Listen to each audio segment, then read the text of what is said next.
President Trump had dinner with Democratic leaders Chuck and Nancy this week, and they seem to have cooked up at least the outline of a deal on immigration that has many of the most devoted Trump supporters worried. So where do we stand on DACA, and who's driving the agenda now here in Washington? Joining us from Chicago, Dick Durbin, the Senate's #2 Democrat, and here in Washington, Republican Senator Roy Blunt. Well, gentlemen, let's start with a big question here in Washington. The most immediate question: does President Trump have a deal with former Speaker Pelosi and Democratic leader Chuck Schumer when it comes to DACA or not? And here's part of what was a shifting conversation on Thursday. The wall is going to be built. It'll be funded a little bit later. It was a very, very positive step for the president to commit to DACA protections without insisting on the inclusion of or even a debate about the border wall. They cannot obstruct the wall. The wall to me is vital. If I don't get the wall, then we will become the obstruction. Senator Durbin, I want to push on two specific points. Is there a deal to protect the Dreamers without funding for the wall? And is there a deal to give the Dreamers a path to citizenship? Well, there's a basic understanding. Chuck Schumer, Nancy Pelosi met with the president Thursday night. They came to a basic understanding without the details, without the obvious negotiations that have to follow. And then Chuck and Nancy said to the president and the White House, we're going to put out a press release so it's clear on both sides what we've agreed to. They did exactly that. There was great pushback from the right. They didn't like the parameters of this understanding, and there's been a lot of conversation since. But we're going forward. We're going forward with the understanding that we can work with the White House to come up with an agreement that includes DACA, that includes citizenship for those who are protected under the DREAM Act, and also has a substantial commitment to increased border protection. Those are the two pillars of this understanding. And very briefly, in this understanding, do you believe that the president committed to those pillars over Chinese food on Wednesday night? Yes. That's pretty brief. Okay, Senator Blunt, the president seemed to walk away from at least the citizenship part of this deal later on Thursday. Let's take a look at that. We're not talking about amnesty at all. We have not talked about amnesty. There'll be no amnesty. We're not talking about that as part of the transaction. So, Senator, help us clear this up, because, I mean, there's genuine confusion here in Washington. Do you believe that there's a deal on these issues, and is this something that Republican senators could support? Well, I think there's a desire to come to a conclusion here on both sides, and Senator Durbin just mentioned border security as part of the understanding, but the details haven't been worked out. Another thing that he mentioned, well, the details here matter. You know, there have always been three separate questions in my view. One is, how do you secure the border? Two is, what are the legitimate workforce needs of the country? And three, what do you do with people who came or stayed, or in the case of the Dreamers, were brought to the country illegally? I think it'd be very short-sighted not to try to do all we can to solve the first problem, and the president has unbelievable credibility here. If you solve the first problem, the other problems, I think, are reasonably solvable. We're seeing that happen as people want to come together and deal with the issue of kids who were brought here illegally, but you're not going to be able to solve these problems in a satisfactory way unless you give the president the leeway he needs to be able to, at some point in the future, say the border is now operationally secure.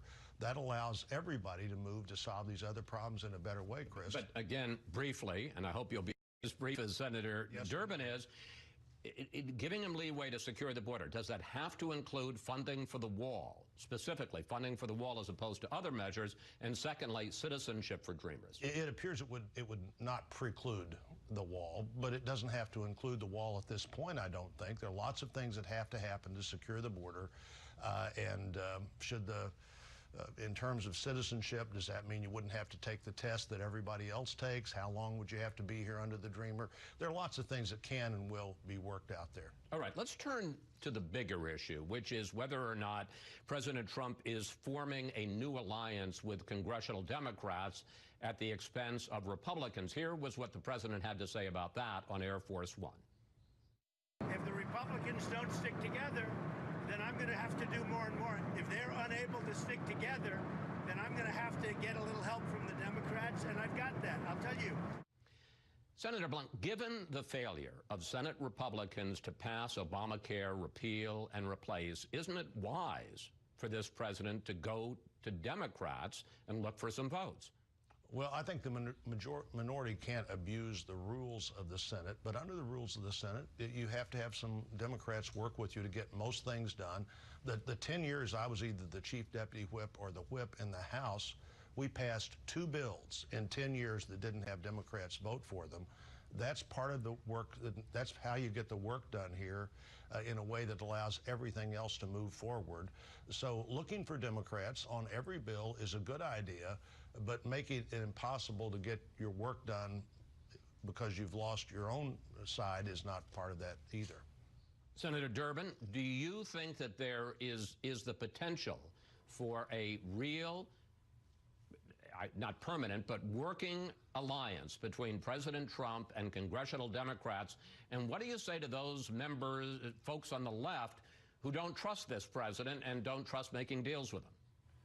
Well, of course, there'll be people on the right and left who'll be critical, but Senator Roy Blunt and I are good examples of how this can work. I have joined him and applauded his leadership in dramatically increasing biomedical research in the United States on a bipartisan basis. Lamar Alexander, Patty Murray joined us.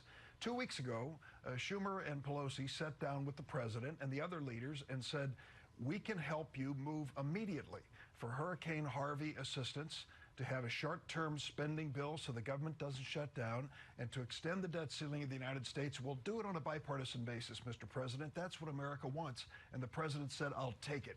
We did it. And we can do more like that as long as we trust one another, respect the differences that we obviously do have, but try to work toward a goal.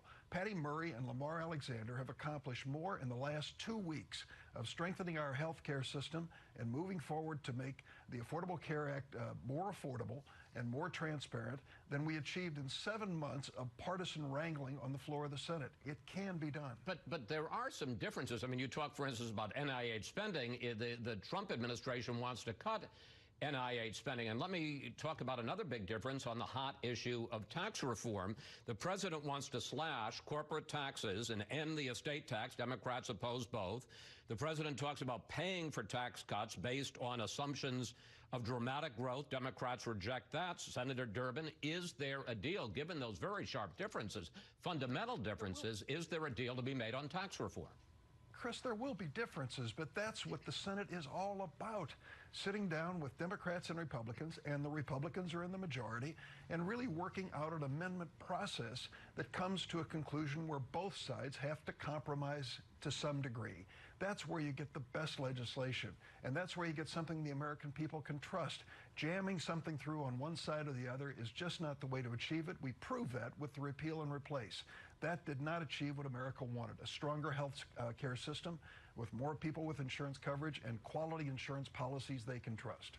Senator Blunt, what are the implications of all this for the 2018 midterm elections?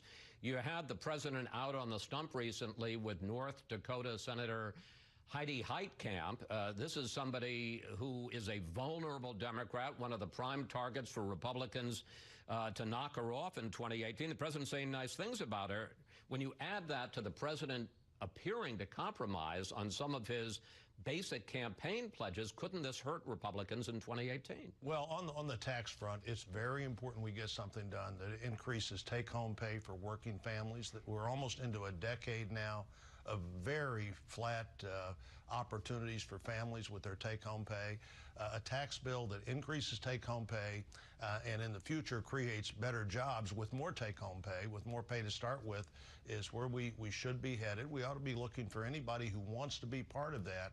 But, you know, 46 Democrats sent a letter to the president that said, we'd be glad to work with you as long as you don't do these 3 things that you think are important parts of a tax package.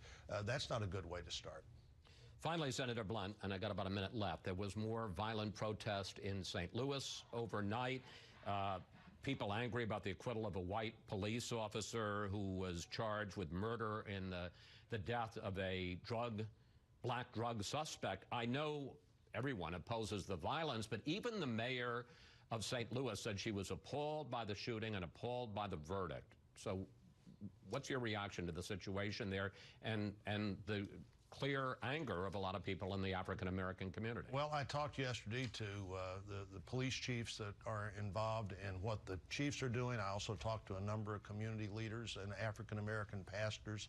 I do think this is a place where we have to figure out how to come together. You do have to accept what the judge, who has the obligation to look at this case, determined, but at the same time you have to look at what we need to do to bring the community together in ways that both, I think, law enforcement and community leaders have been trying to do, particularly since Ferguson. This happened before that happened, and we just need to continue to watch this. The division in the country, whether it's St. Louis or Baltimore, is not a good thing, and we all need to be working hard to make our system work. Senator Blunt, Senator Durbin, thank you both. We'll stay on top of how all of this work between the president and Chuck and Nancy plays out in Congress. Thank you all, gentlemen.